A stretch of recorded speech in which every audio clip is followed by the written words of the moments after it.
Hey you, and welcome to lesson 16. Today we are going to learn about the use of possessive pronouns and the possessive adjectives, which we have taken in the past, but today it will be a review and comparison. We'll also learn 4 new idioms, and we will define idioms, and we will cover the model verbs and their functions. So are you ready to have some fun today? Let's get to it. Okay, so previously we talked about possessive adjectives and possessive pronouns. So today we'll just do a quick review on the possessives.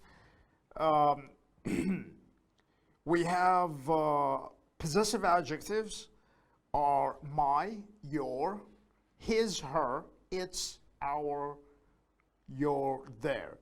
Let's put them in sentences. My green shirt. My green shirt. Your book is new. His pillow is soft. Her dog is small. Its bone is cold.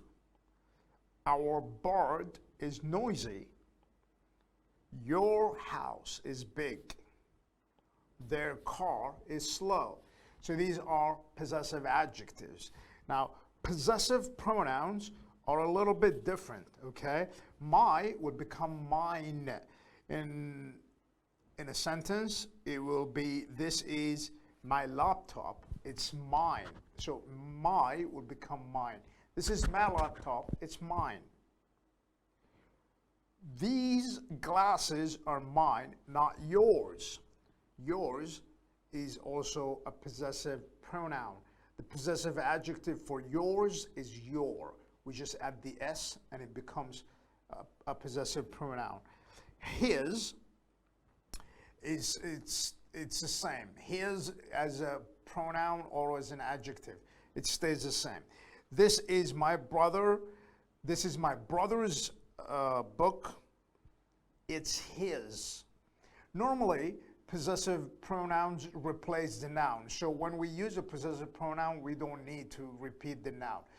We don't need to say it is his book. We just say it's his. It replaces the pronoun. If we say it's his book, then it is an adjective, not a pronoun. Hers. So her will become hers. Her is an adjective. Hers is the pronoun. He offered to swap his camera for hers. Swap means exchange. Like he will give him his camera and he will take her camera. Ours. I'll show you to your room. Ours is next door. Ours is next door. Again, see, we don't say our room is next door. If we say our room is next door, that is a possessive adjective. But ours is next door. We don't say the noun, and it is a possessive pronoun. Yours. The house is yours. Theirs. This ship is theirs. Okay, so what you must remember is I, subject becomes my, becomes mine as a possessive pronoun. You, your, yours. He, his, his. She, her, hers. It, its, its. We, our, ours. You, your, yours. They, their, theirs. Okay, now don't confuse between it's with the apostrophe and it's without the apostrophe. It's with apostrophe, it means it is, okay? But it's without the apostrophe is a possessive pronoun.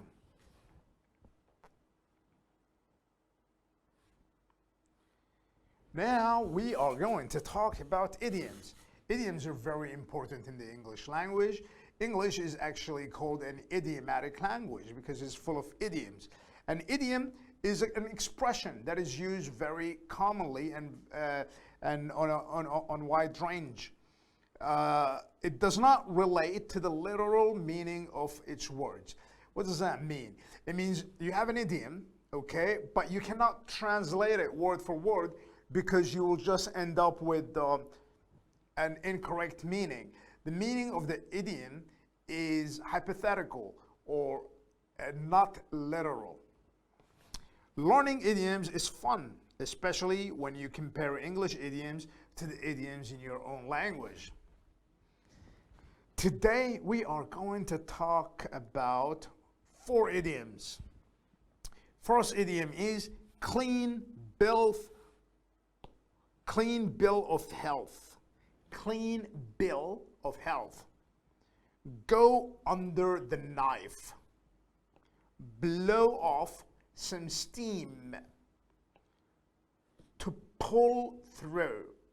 So, okay, what do they mean? Let's start with the first one, clean bill of health. Okay, so our first idiom today is clean bill of health. What does that mean?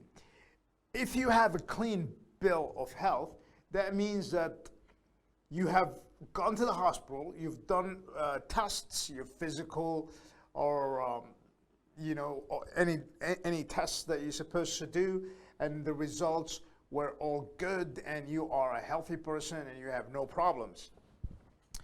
So let's look at it in examples. Let's see how we put it in a sentence. If you wish to apply for this job, you must produce a clean bill of health. That means if you want to apply for this position, you must show that you went to the hospital and you took all kinds of tests and all the results are good and you don't have any medical problems. Second example is the doctor's given me a clean bill of health. What does that mean? That means I went to the doctor to get checked and I'm good. Third example is Jill was happy when she received a clean bill of health from her doctor. That means she went to the doctor and she's all good. Next idiom today is go under the knife. Go under the knife. There is a little bit of a spelling mistake here. Let's fix it together. It is go under the knife. Okay. So go under the knife. What does that mean? Going under the knife, it means to have surgery or an operation. If you're going under the knife, it means that you will be going to the hospital for something major, and that they will need to operate on you. It also could mean that you are getting plastic surgery, which means that if you just don't like your lips, or if you don't like your face, you just go and get it fixed. That is called plastic surgery. So going under the knife is either going for a real operation or for just to look prettier. All right, let's take some examples. My mom's not worried about the operation. She's been under the knife several times. What does that mean? She's not worried about the operation because she has had several operations in her life, so she's not worried about the operation. Stacy went under the knife last week. That means Stacy had a surgery last week. My dad is going under the knife on Thursday to clear the blockage in his heart. Heart blockage, that means a block, it means something. If you block someone or something, it means you don't let them go through. That is blockage, okay? You stop something from going through, it means you're blocking them. So his dad is going under the knife. It means he's going to have a surgery to clear the blockage in his heart. All right. The third idiom today will be blow off some steam. What does that mean, to blow off some steam? Blow off some steam, it means to stand. No, it doesn't mean to stand above a kettle and huff and puff. No, that's not it. If you blow off some steam, that means you're angry and you want to let these emotions out. You want to relieve yourself from these emotions. That means you have pent up emotions inside you. You have anger, frustration. You don't feel good because of all these, anger inside you. So you want to blow off some steam. You want to relieve yourself. Do something that, helps you get the anger or the anxiety out and, feel better. So let's put it in a sentence and take a look at some examples. Hey, I'm feeling pretty angry right now. I'm going to go blow off some steam. Okay, pretty straightforward. I'm angry, I'm going to go blow off some steam. I went on a run to blow off some steam after our fight. So after our fight, I was really angry. To blow off some steam, I decided to go for a run, which is a very good way to blow off steam. Exercising, doing sport. When work gets difficult, I like to go bowling to blow off some steam. When work gets difficult, I like to go bowling. Bowling, when you throw the balls and hit those little bottles. Okay, so you like to go bowling and blow off some steam. That is another very good way to deal with it. You do a hobby that you like. So there are several ways to blow off some steam. I'd like to know what you do to blow off some steam. People in general, sometimes they work out, exercise, or listen to music, read a book, socialize with their friends and talk about their problems, go to their psychologist. There are many ways you can do to blow off steam. So what do you do? Last idiom today is to pull through. To pull through. Now, what does that mean? To pull through, it means to survive, to successfully survive something difficult. It could be a problem, a huge problem, trouble, an illness, a disease. If you pull through, it means you survive. You make it. You are good. Okay? Let's put it in sentences and see the next examples. The patient's fever is still high, but the doctor says that she'll pull through. Okay, so a patient, it means a sick person at a hospital. So the patient's fever is still high. It means the patient's still hot. But the doctor said she'll pull through. It means she'll be all right. Eventually, she will. The fever will go down and she will be okay. Fortunately, the little girl pulled through after surgery and now back at home. And is now back at home. Fortunately, that means luckily. Luckily, or fortunately, their little girl pulled through after surgery and is now back at home. It means, thank God, after the surgery, she pulled through, she recovered, she survived, she's doing well now, and she's already back at home with her parents. Last example, your husband is still in critical condition, but we are expecting him to pull through. So her husband is in a bad shape. Her husband is in a bad shape. Critical condition, it means, you're not doing well. You are in a scary place, like it could be something like serious. You had an accident or heart attack or something serious, and you're in a bad shape. So you are at that stage where you might go or come back to life. But the doctor is assuring her that he'll pull through. It means he thinks he'll survive. Okay, so to pull through also means to help someone endure something difficult. Okay? So what does that mean? It means, what's endure? Endure means put up with. It means be able to withstand something difficult. That means endure. To help someone endure something difficult as trouble or as an illness. Okay, we also use pull through. Let's take a look at this sentence. The disease almost killed the patient, but the doctor pulled him through.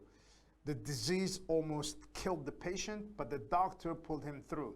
It means the doctor helped him survive and get back on his feet. My sense of humor has pulled me through some difficult times. My sense of humor has pulled me through some difficult times. Now, what is the meaning of sense of humor? Okay, sense of humor is also another expression that is widely used. Okay, sense of humor. It means funny. Okay, if you have a sense of humor, it means you're funny. My sense of humor has pulled me through some difficult times. It means because I'm funny, I was able to get myself out of depressing situations in my life. All right, now we are going to talk about models. All right, we talked a little bit about models. We said models, we talked about can and can't, and we say can and can't are models. Okay, what other models are there from the same family? Okay, for models we have a few. We'll talk about them today. First, let's talk about their rules. Okay, they don't use S. Okay, there is no S for the third person singular. That means if I say he plays football, she swims, if I have a model like can, then there is no S. So this one will be wrong. She can swim. Nope. Or she can swims. She can swims, also wrong. The correct one will be she can swim. As you notice, the verb here, swim, is base form without any additions. Should, it is also a model verb, so it follows the same rule. He should call, nope, wrong. He should calls, no, wrong. The correct answer is he should call. Call is the base form. All right. Another rule for modal verbs is they make questions by inversion. What's the meaning of inversion? It means if you reverse the order of the subject and the model, then it would become a question. Like, for example, she can go. She is the subject, can is the model. If we reverse the order and it becomes can she go, then it becomes a question. This is true also for all auxiliaries. Whether it's a model or a do or a be, it's also true. If you inverse it, if you reverse the order and put the subject after the auxiliary, it will become a question. So she can go, can she go? We will talk, will we talk? They should attend, should they attend? Third rule for models, they are followed directly by infinitive of another verb without to. Okay, we don't add to after the model. We don't say we can to swim, we just say we can swim. Okay? We don't say we can swimming, we just say we can swim. It's always the base form of the verb that follows the models. I will to go after I finish breakfast? Nope. I will go after I finish breakfast. We should to book a hotel in the city? Nope. We should book a hotel in the city. There is no to.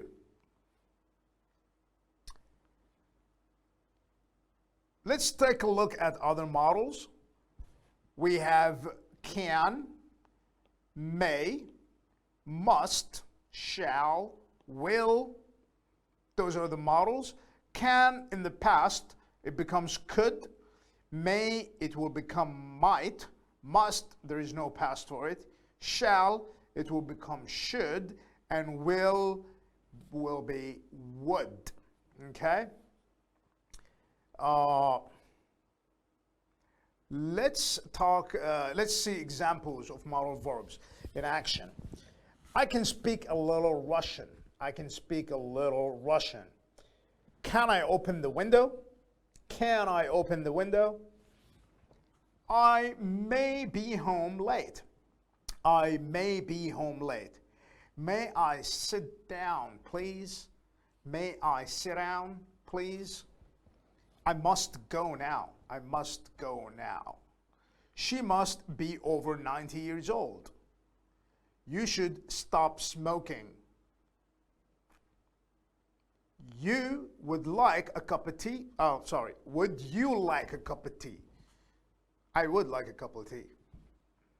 If I were you, I would say sorry. If I were you, I'd say sorry. Okay, let's take a look at the use of modal verbs. What do they mean? When do we use them? Modal verbs are used to express functions. Okay, there is a function for modal verbs. Each modal verb has a function. So what are their functions? The functions that we are going to cover are permission, ability, obligation, prohibition, lack of necessity, advice, possibility, probability. Those are our functions. Let's see which one associates with which modal verb. Must. The first one is, okay, let me switch to black. That is just too big. All right, must. Must, it means strong obligation. Strong obligation. Strong obligation, it means something you have to do. You're obligated to do it. You know, it's an obligation. It's not a choice. It's something you have to do. Must. Also, it means it's a logical conclusion. Or certainty. Certainty. It means something that you have to do. Again, because it's logical. You know, it's the logical thing to do. Let's take a look at examples. You must stop when the traffic lights turn red. You must stop when the traffic light turns red. This is an obligation. It's not an option. It's not like, oh, I'll think about it. If I see a red light, I might stop. No, it's an obligation. Red light means stop the car, and that's it. Or bike or motorcycle, whatever you're on. All right. Logical conclusion or certainty. The example is, he must be very tired. He's been working all day. Okay, so because he worked all day, then you draw a conclusion that this guy must be really tired. Okay, so this is a logical conclusion. Must not or mustn't means prohibition. Prohibition, it means the opposite of allow. If you prohibit something, it means you don't allow them. You prohibit someone from doing something, that means not allowed. Okay, let's take a look at the example. You must not smoke in the hospital. It's prohibited. It's not allowed. You mustn't smoke in the hospital. All right, can, we covered can before, but we'll just do a quick review. Can means ability. Also, we use it for permission or to describe possibility. So can, for ability, is I can swim. For permission is, can I use your phone, please? Hell no. That is a logical answer. So if somebody says, can I use your phone? Don't give them your phone. They might just run with it. Or, you know, they might cover your secrets. So, can for possibility. Can I smoke here? No, sorry. For possibility, smoking can cause cancer. Smoking can cause cancer. It means if you smoke, you should be careful. And you should just quit. Could is the past of can, and we use it to express abilities in the past. We also use it for permission or possibility. It's considered a little bit more politer than can. So to talk about ability, in the past, you say, when I was younger, I could run fast. That means now I can't run as fast, but when I was younger, I could run fast. Could for permission, excuse me, could I just say something? Okay, very polite. For possibility, it could rain tomorrow. It means there is a good possibility that it will rain tomorrow. May is also used for permission or for possibility. Example, may I use your phone, please? It may rain tomorrow. Might is for permission also, but it's more formal, more polite, and also for probability, just like may. Might I suggest an idea? This is extremely formal, very polite. I might go on holiday to Australia next year. That is just, a possibility. Need not. It means you don't have to do it. A lack of necessity. You don't have to do it. I need not buy tomatoes. There are plenty of tomatoes in the fridge. I needn't buy tomato because there is just so many tomatoes there. I don't need to buy tomatoes. Should or ought to is a 50-50 obligation. It's also used for advice or logical conclusion. Like, I should or I ought to see a doctor. I have a terrible headache. You can say also you should revise your lessons. You can say he should be tired. He's been working all day, for conclusion. Last one is had better. Had better is used for advice, like you'd better revise your lesson. Okay, so this is advice. Okay, this is it for today. There is a quiz at the end. Don't skip it, and I'll see you next lesson. Have a good one.